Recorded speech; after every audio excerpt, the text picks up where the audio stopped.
Hi, Internet students. Welcome to class. Today we're going to be lecturing on gender ideas. It's chapter 1 out of Lisa Wade's book for the sociology class on gender.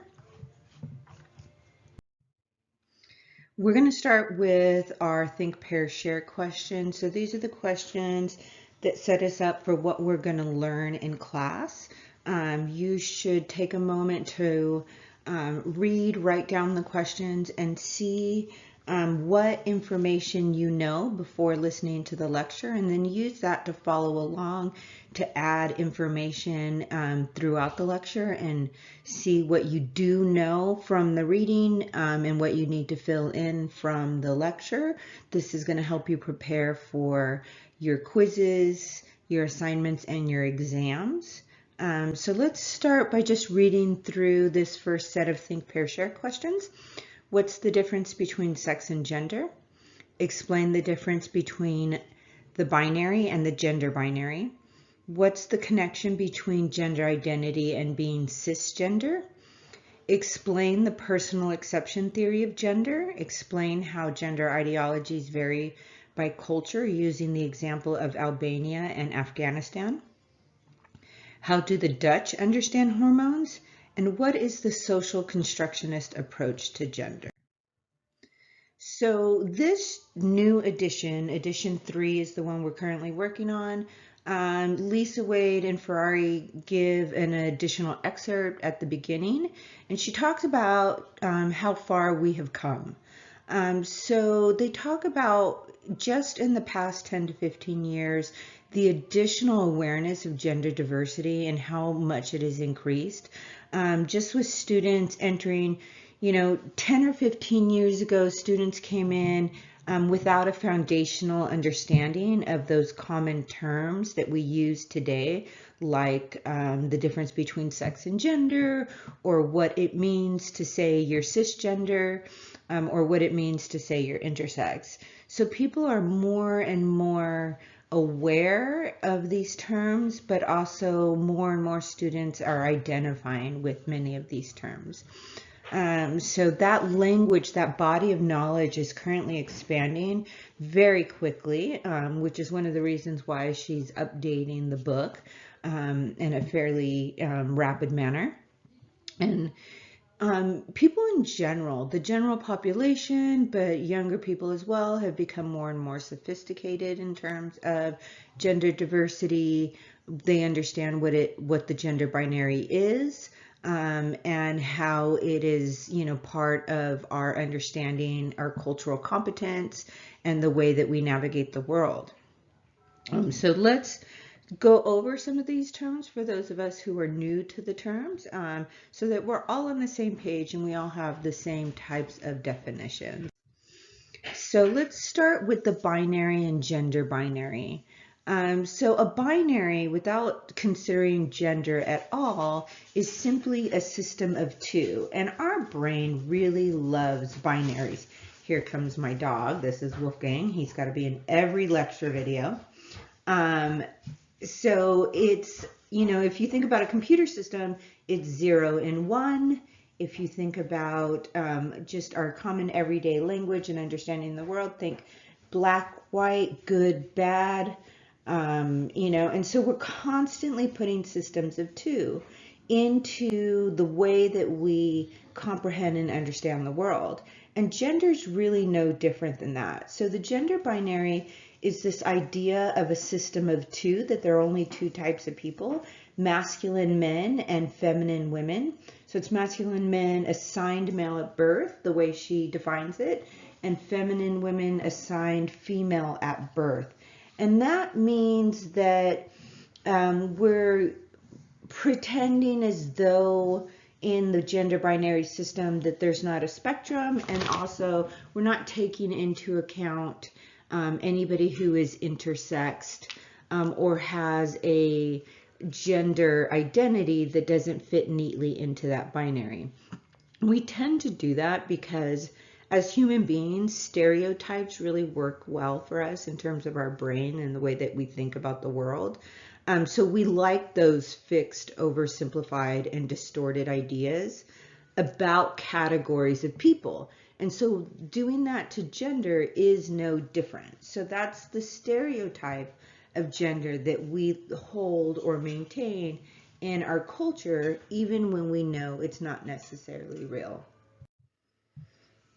So let's talk about some of the other more modern definitions that we have today at the moment. And again, they're still changing and moving. So if you see this video, a couple years from now, these may be old terms, or they may have even the definitions may have been modified or changed as we redefine ourselves, as language changes, which never stops, right? This has always happened.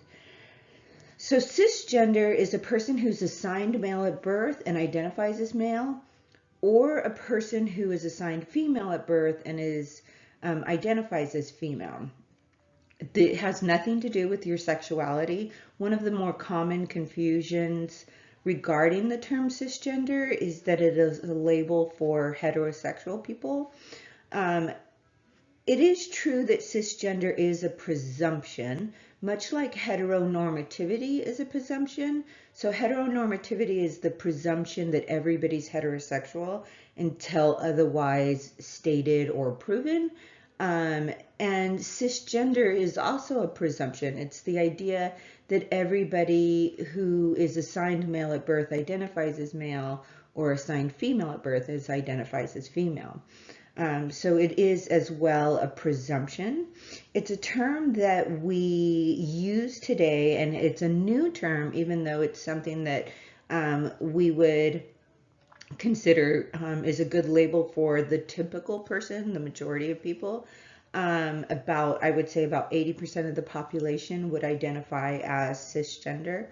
And that's because I just had a little quirk of the brain, right, as I'm lecturing. And that's because, so cisgender is the more typical thing, right? So people often don't identify as gender nonconforming or gender neutral, right? So it is the more common one, but it isn't the only type of way that we identify people. But we started to need that term because it's not appropriate to say normal and other, because there's really no such thing as normal. When many people do not identify as their assigned sex at birth, to say that the people who do are normal is an inappropriate label. So we needed a label that didn't use that term. And that's kind of where that term cisgender comes from. So it's an appropriate identification without othering other people who do not identify in that way. So then we also talk about intersex. We'll talk about this in a few different ways throughout this lecture. Intersex is anybody who has a sexual anatomy that doesn't fit into the typical definitions of male-bodied or female-bodied.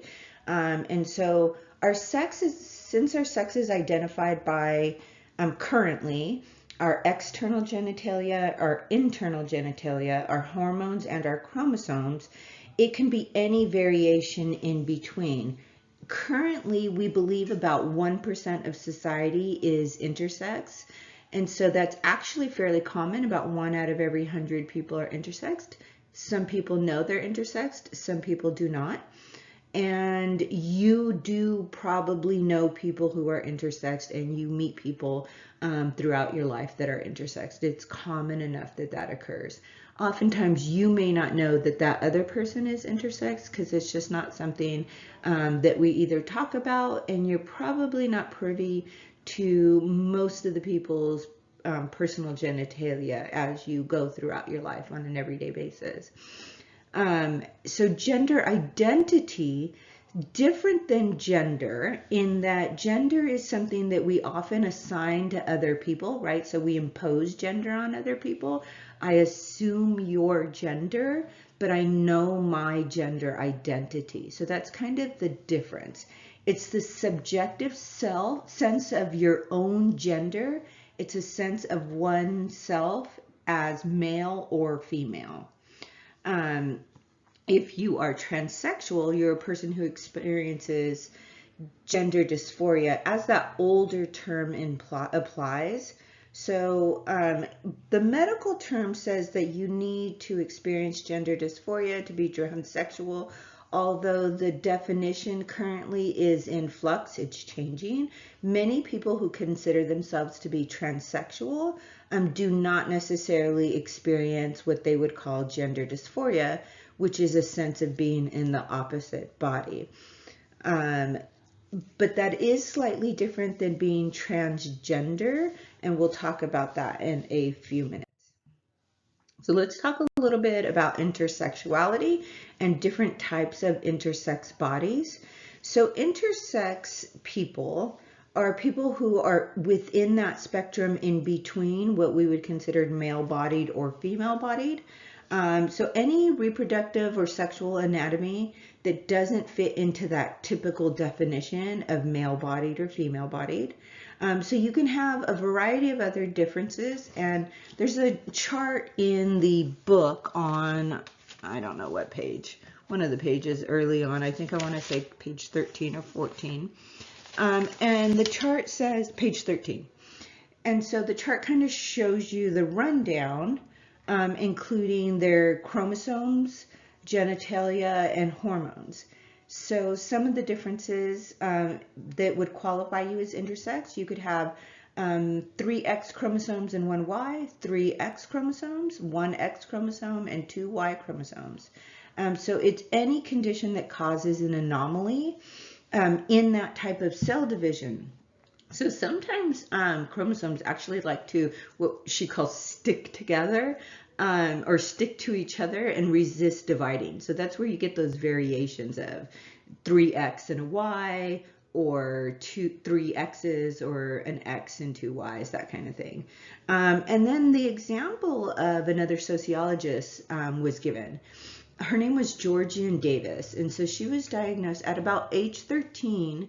She started to have pain in her stomach, and she went to the doctor, and the doctor said that she had underdeveloped ovaries and that they were at high risk for cancer and that they should be removed. Her parents gave consent and they were removed.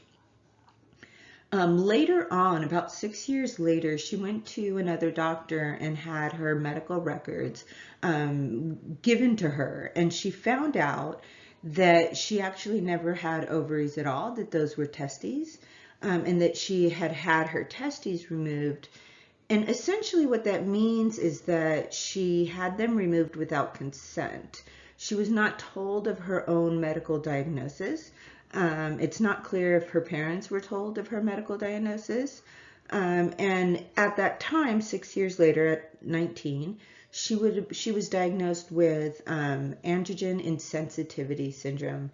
This is one of the more common types of intersex traits that people have. So androgen insensitivity is a more common way that people become intersex. That's a better way for me to say it. People, and especially women,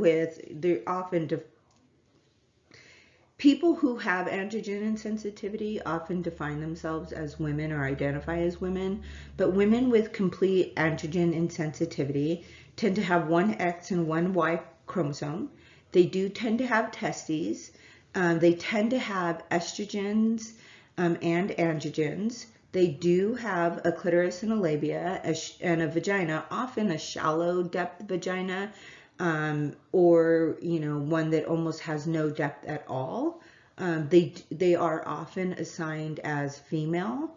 They almost always have breast tissue and pubic hair. They commonly have testes, but that is commonly removed. A lot of that's because doctors are very keen to remove testes of girls or women with androgen insensitivity, almost forceful in it. They really push that type of agenda. That's partially because of the way that they're trained, And it's also partially because of social ideologies that those doctors might carry. So the current ideologies regarding intersex surgeries are that they are not medically necessary. It's akin to plastic surgery. It can hurt or harm people later on in their life, like leaving them with disfigured genitalia or leaving them with, lack of ability to have pleasure during sex or to be able to have orgasms. So they're starting to realize that it's kind of inappropriate to do these types of things. So it's becoming less common for doctors to do it, but it still does occur, and it occurs on a regular enough basis that you do see things like intersex girls with androgen insensitivity almost always get their testes removed. Another option is men with Klinefelter syndrome. So men with Klinefelter syndrome tend to have two X's and one Y. They have testes. They have androgens first and estrogens secondary, so more androgens than estrogens. They have a penis and a scrotum. They are almost always assigned male. They have a deep voice, an Adam's apple, but often will develop breast tissue and have curvier hips, but they also tend to be very tall men. And so a man with Klinefelter syndrome is somebody that you would recognize through kind of that long, lanky, really tall appearance. They tend to be maybe not the most physically agile, maybe like, I guess you could say clumsy or not as coordinated as other typical people. And then they, tend to have breast tissue and kind of more wide hips. So in addition to the labels we've already talked about, let's talk about a few more different definitions that are emerging today. The first one I want to mention is transgender or trans. So transgender or trans is an identification where people who identify their gender identity is different than the sex they were assigned at birth. So this could be somebody who identifies as a man, a woman, or as non-binary. Non-binary simply meaning your gender identity encompasses both man and woman, or neither man nor woman. Some people additionally identify as more gender fluid, meaning that they identify as without a fixed gender and don't want to be held into one category or the other. So today, because of awareness and because people and because of increased understanding, we have a more gender affirming care. And so gender affirming care allows people to use the medical field to be able to help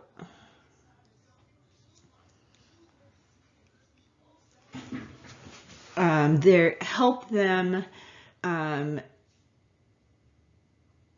physically embody the gender identity that they believe that they are. So people might use hormonal treatments or surgeries as adults to allow them to change their body in such a way or maintain their body in such a way as so that it conforms more to their gender identity, as opposed to what gender somebody might assign you at birth based on external genitalia.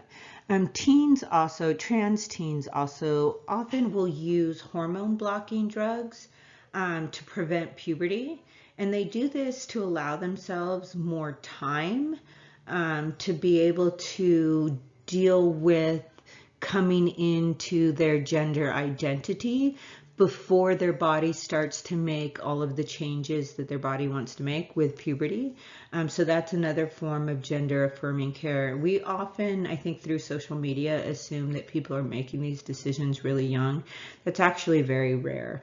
So people within the queer community, people who identify as a different gender other than cisgender, or people who are not heterosexual, will often take longer to come into their gender identity or sexual identity. And this occurs more often in after high school or at the beginning of college, as opposed to at the end of junior high or at the beginning of high school. And so most of the time, people who are seeking gender affirming care, they're actually doing this, especially like surgeries, they're doing this as adults, not as children. So adults are the ones that are more likely to have surgeries, but they also take hormones, and that's to change their appearance so that their bodies better fit the identities that they know that they are.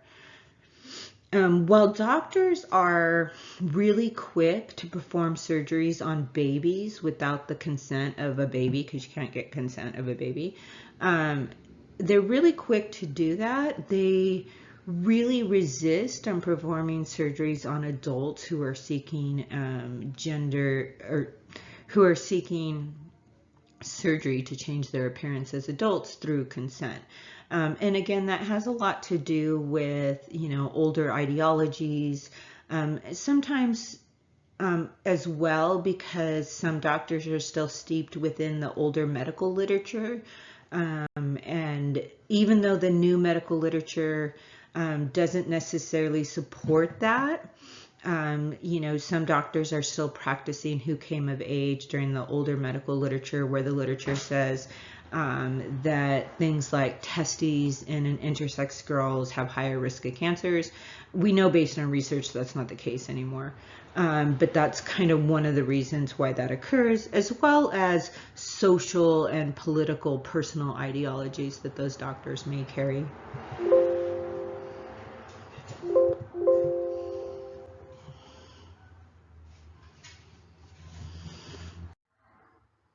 So if we know that gender is more fluid than the binary, why do we still believe in this binary to such an extent?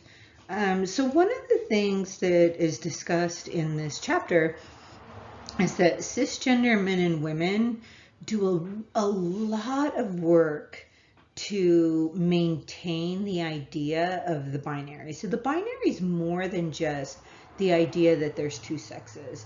It's really an idea that the two sexes are opposite, right? That the two genders are opposite. And so as male-bodied male identifying people, or female-bodied female identifying people, we tend to try to subscribe into that binary of opposites in a variety of different ways, right? So men hit the gym to bulk up, women hit the gym to lose weight, right? Women will grow their hair long on their head and systematically remove all the hair on their body, and men will let their bodily hair grow, right? The idea being men have more hair than women. Men are bigger than women, right? Even with clothing, women will wear tight-fitting clothing and men will wear baggy clothing. From childhood on, even though the bodies of little boys and little girls are very similar, we will put little girls in tight-fitting clothing. We will call,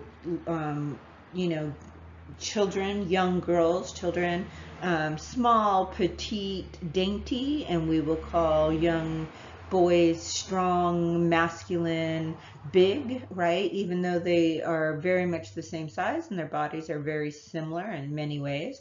And we will put them in clothing to kind of show those differences, right? We do it with makeup, and we even go so far as doing it with plastic surgery.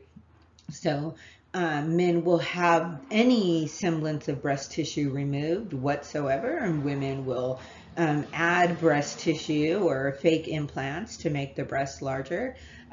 Women will have fat removed. Men will make their chins more pronounced, right? So we have all of these ways in which we try to make our bodies fit the idea of the gender binary, even though we know that the gender binary isn't actually real. And we know this because we're constantly doing these behaviors, right? So these behaviors are ironic in that they both break and support the illusion of the binary, right? We know they're not real. We have to go through all these extra links to make us look very different. And then at the same time, we are affirming that that binary actually doesn't exist because we're going through all of those efforts. And we do that because the binary itself is an ideology that we share as a society. So an ideology is simply an idea or a set of ideas that we share together as a group or society. You don't have to personally believe in an ideology to know it exists and to understand it within your society. It's simply just that set of shared ideas within your culture, your time, and your place. Our shared ideology about gender is that gender is linked to genitalia, right? That your gender is connected to your external genitalia, period. And you even see people say this in social media. You see people talk about it. You see people get really upset with that if you deny that in any way. What we often don't think about is because gender is a social construction, it's a shared idea, that doesn't carry over. Not all cultures believe that your gender is necessarily inherently linked to your external genitalia. Some cultures link gender to class, some cultures link gender to age. So kind of a common example is the wealthier you are, the more masculine you are, or the older you are, the more masculine you are. So young people are feminine and older people are more masculine. Poorer people are more feminine and wealthier people are more masculine. So you can see how the idea of linking it to genitalia, while we feel comfortable with that, right? And we believe that that link is somehow rational and clear and everybody's going to know that that's the appropriate link, that doesn't carry over from one culture to another. And so a few examples that are given are throughout time, some of the different two-spirit gender identities that that different cultures have. And so some cultures, many cultures actually, have what is considered to be a third or even a fourth gender. So in Hawaii and the Cook Islands and Tonga, they all have variations of two spirits. So people who are either gender fluid or what we would consider gender non-conforming. So people who encompass this third gender are people who do not subscribe to the masculine or the feminine, or they subscribe to the fluidity of masculinity and femininity that they embody. And then we also have other examples like the sworn virgins of Albania, or the chosen boys of Afghanistan. So the sworn virgins of Albania, my dogs, of course. You try to make a lecture video at home and your dogs start acting like brats. So, okay, so we were talking about the sworn virgins of Albania, or the chosen boys in Afghanistan. So the sworn virgins of Albania, historically, in Albania, women had less rights than men. And so after wars, when there were actually less men, when women needed to take on the responsibility and needed the rights and roles of men, they could choose to be what was called sworn virgins. And the idea was that if they chose to never have a mate, have a spouse, that they would be able to live as men. They would be able to go out and drink and smoke. They could, more importantly, own property. They could run a household. They could take care of their family members.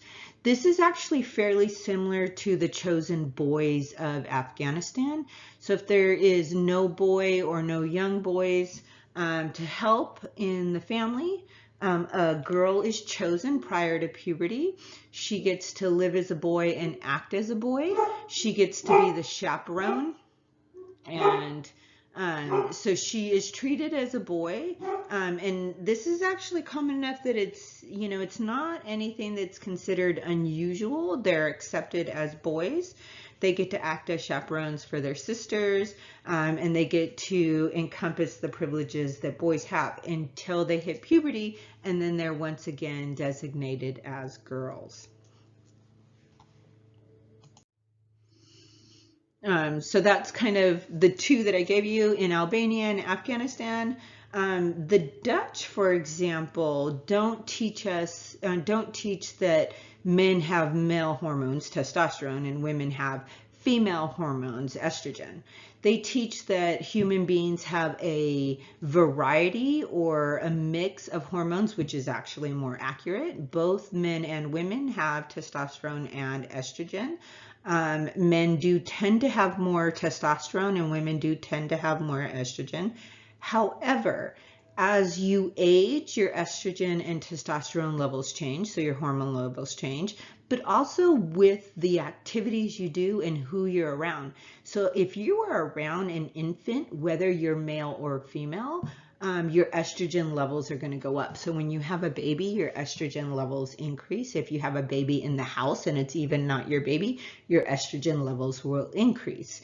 If you're hanging out with MMA fighters and you're fighting all the time and you're working out in the gym all the time with a bunch of MMA fighters, your testosterone is probably going to increase, whether you're male or female.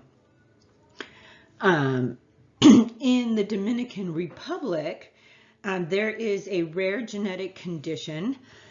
So we were talking earlier about, you know, we really truly in the United States, in Western, you know, Western countries, we tend to link gender so firmly to genitalia that we don't even realize that there's this other type of condition. It's actually pretty uncommon around the world, but there's been a bottleneck of genetics in the Dominican Republic in certain areas. And so there's this condition that occurs enough in this smaller population that they actually don't link gender to genitalia, and you don't know what sex somebody is until they hit puberty. And that's because many children appear to be female until they hit puberty, and then at puberty their clitoris grows into a penis and their testes descend, and that child who was or appeared to be a female child becomes then a male adult. It's called 5-alpha reductus. And it is common in this one little area, common enough for them to, you know, change their cultural perception, but actually fairly rare throughout the world, but does occur. So why the gender binary? Why do we do the stereotypes? If we know, even if we know they're not real, we tend to use those stereotypes and we adhere to this binary, right? Even if we want to be understanding of gender fluidity. We do it because of cultural competence. Binaries, stereotypes, they allow us an understanding and familiarity with the world and how we think that the world works and how we think people should behave and think, right? Because our brains work that way, we like the binary, it helps us get along with other people. I assume female identified gendered people that I'm identifying as gender are gonna, or female gendered are gonna act one way, and people who I assume are gonna, who are male gendered are gonna act in a different way. And that's because we associate those binaries with what we expect in society. And it's a pretty useful tool, and it's helped us survive throughout time, right? So we associate a green light with safety for crossing a street and a red light with with danger for crossing a street, right? That's going to help us survive. But it's also caused some types of issues within our society because we can end up being rigid and non-inclusive of people who do exist in our society. For example, intersex people. Historically, instead of accepting that bodies don't always fit the binary, we've tried to fit bodies surgically into the social concept of the binary. And we do that because we have created what is called a social construction. So social construction is a concept that we imbue with meaning. There's three main parts to a social construction. It changes over time, it changes from place to place, and it doesn't have to be real in its consequences. So gender, we know, is a social construction. The sex binary is a social construction. Sex is not a binary. We know that there are people who are intersex. So even though it's not real in reality, it is real in its consequences. And we imbue it with meaning, but we know that over time, the expectations of feminine behavior change.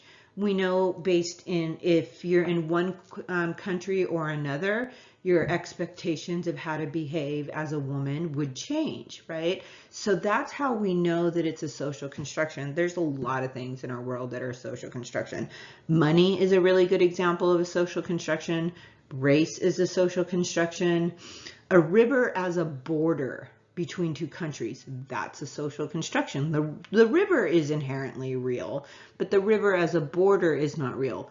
However, the consequences of that river as a border are extremely real, right? So those are some kind of different examples of social constructions to help you put that into connection.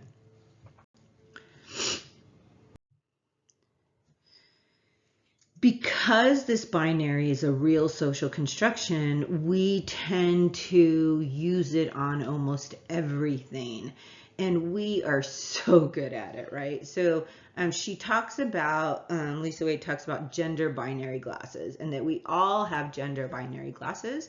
We use those gender binary glasses in order to be culturally competent, right? So this is what she could say is a pair of lenses that separate everything that we see into masculine or feminine categories through our socialization process and our culture, right? Our gender binary glasses are not universal. They're cultural, and they're how we're socialized in our time and our place. And we will divide all kinds of things into the gender binary. And then we will additionally subdivide things into a binary, right? So which one is masculine, more masculine, dogs or cats? Most people would say dogs. And that's because we have all of these ideologies that surround masculinity and femininity that we can start to do this to even inanimate objects. Drums versus guitars. And then if you subdivide it, you could say the electric guitar versus the acoustic guitar, which one's more masculine? So dogs versus cats, dogs would be more masculine. A Great Dane versus a Shih Tzu, the Great Dane's more masculine. And then we just keep going with that in our society. We do it to colors, we do it to objects, and then we continue to subdivide.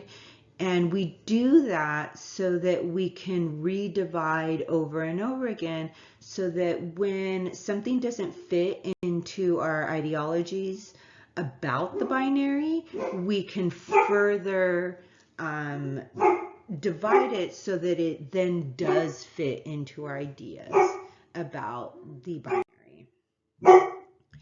And we do that because we implicitly We do that because we implicitly want to make things fit into that binary. And so we have lots of practices that we use without even being aware of it that help us implicitly put things into that gender binary, what Lisa Wade calls blurred visions and blind spots. So the gender binary isn't preserved because everything fits into it well.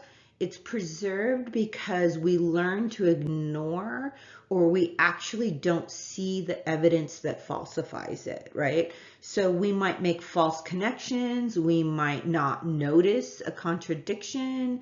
We have a hard time associating things if they don't fit into that stereotype. So we might not be able to remember it as well if it doesn't fit into that stereotype. So we'll forget it. So the example she used was they did a study. It's the implicit association test. You can actually take it online. If you go onto the PowerPoint, there's the connection, the link. But they did a study with little kids, and they gave them, pictures of little boys doing male activity and little girls doing female activities, and then one picture of a little boy doing a feminine activity and a little girl doing a masculine activity. The children had, the next day when they were asked to recollect the pictures, they had the most difficult time remembering the picture that didn't fit into the gender binary stereotype.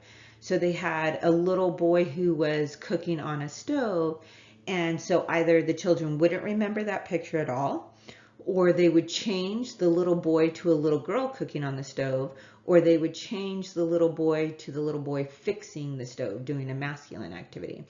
And so that's what she means by false connections and unnoticed contradictions. We do see them all the time. The problem is that our brain doesn't remember it, or our brain changes it so that it fits into the stereotype that we've learned to associate with that gender binary.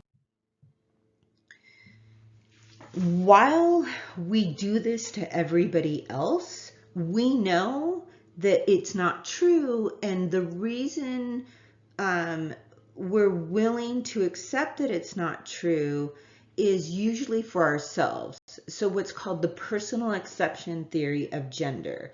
So while everybody else fits into the gender stereotype, I'm unique, I'm special, and I know that I have a complex gender identity. I do things that are both masculine or feminine, or I have been more masculine at certain points in my life and more feminine at other points in my life, right? I'm aware of that. I'm okay with that, and yet at the same time, I'm still expecting other people to fit into the gender binary and into those stereotypes, ironically. Okay, so we are done with our lecture for today. I tried to get through it as quickly as possible for you. For the in-class workshop, we will be talking about intersex individuals watching video. We will be going over the definitions of that, and then we will be going over our writing workshop. So these are the questions you should have now know based on both the reading and the lecture, and then you should put into your homework assignment. Have a great day.